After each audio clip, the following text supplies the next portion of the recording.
ہر قسم کے شرعی، روحانی اور جسمانی مسائل اور وظائف کے لیے دارالعمل یوٹیوب چینل سبسکرائب کیجیے اور بیل آئیکن بھی پریس کریں تاکہ ہر ویڈیو آپ تک بآسانی پہنچ سکے۔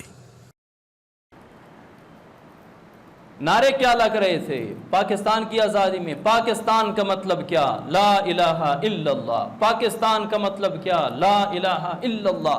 جو وہاں سے ہجرت کر کے آ رہے ہیں، آپ کبھی ہجرت کی داستان سنیں نا تو کوئی پتھر دل ہی ہوگا جس کے آنسو نہیں ٹپکیں گے۔ کیا کیا مظالم ہوئے تھے، کیا کیا تکالیف سے گزر کے آئے تھے وہ مہاجرین جو پاکستان، جو پارٹیشن کے بعد پاکستان الگ ہوا، اب وہاں سے مسلمان آ رہے ہیں پاکستان کی طرف، ان کے ساتھ کیا معاملہ ہوا؟ ریل گاڑی کے ڈبے وہ لاشوں سے بھرے ہوئے، ریل گاڑی کی پٹلی کے دائیں بائیں کئی کلومیٹروں تک لاشیں پڑی ہوئی ہیں۔ ہندو بنیے آگے لپکتے اور خنجر سے، چاقو سے اور کس درانتیوں سے وار کرتے مسلمانوں کو شہید کرتے جاتے۔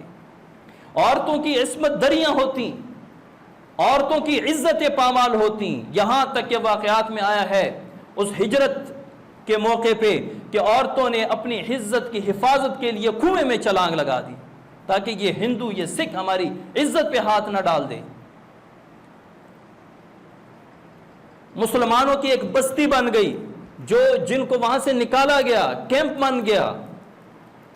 لیاقت علی خان نے ایک پورا ٹرک چاول گوشت کا بھیجا، ہندوؤں نے اس کو روکا، خود کھا کے باقی ضائع کر دیا اور وہ بھوکے وہاں پہ ترستے رہے۔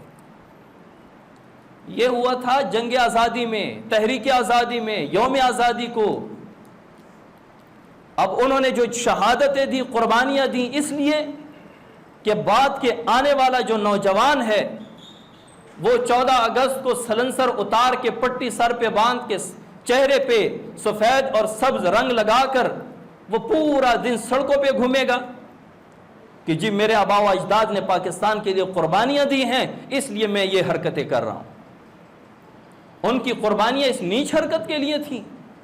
کبھی ان نوجوانوں کو کسی نے کہا ہے کہ ہمارے آباء و اجداد نے کیا قربانیاں دی تھی پاکستان کی آزادی؟ کس مقصد کے لیے بنا تھا پاکستان؟ جس مقصد کے لیے پاکستان بنا تھا وہ مقصد تو اس میں نظر آ نہیں رہا۔ جو کام وہاں پہ ہندو کر رہے تھے وہ سارے پاکستان میں رہ کے مسلمان کر رہے ہیں۔ یہ ہے پاکستان کی آزادی۔ جی 14 اگست ہے، 14 اگست جوش و خروش سے منائیں گے، اور پاکستان نے 14 اگست کو ایک نیا ترانہ ریلیز کیا ہے۔ بس ان کی قربانیوں پہ کیا کیا؟ ایک نیا ترانہ ریلیز ہوگی۔ اللہ کے بندو، اپنے نوجوانوں کو 14 اگست کی اہمیت سکھاؤ، یوم آزادی کی اہمیت بتاؤ، ملک پاکستان کی آزادی کا مقصد بتاؤ، اس کی آزادی کے پیچھے قربانیاں ہوئیں وہ بتاؤ، تاکہ یہ سلنسر نکال کے اور یہ بیہودہ حرکتیں کرنے کے بجائے وہ اس دن اللہ کا شکر ادا کرے، وہ اس دن ان شہداء کے لیے دعائیں مغفرت کرے، وہ پاکستان کی آزادی پر اللہ کا شکر ادا کرے، سجدہ شکر بجا لائے۔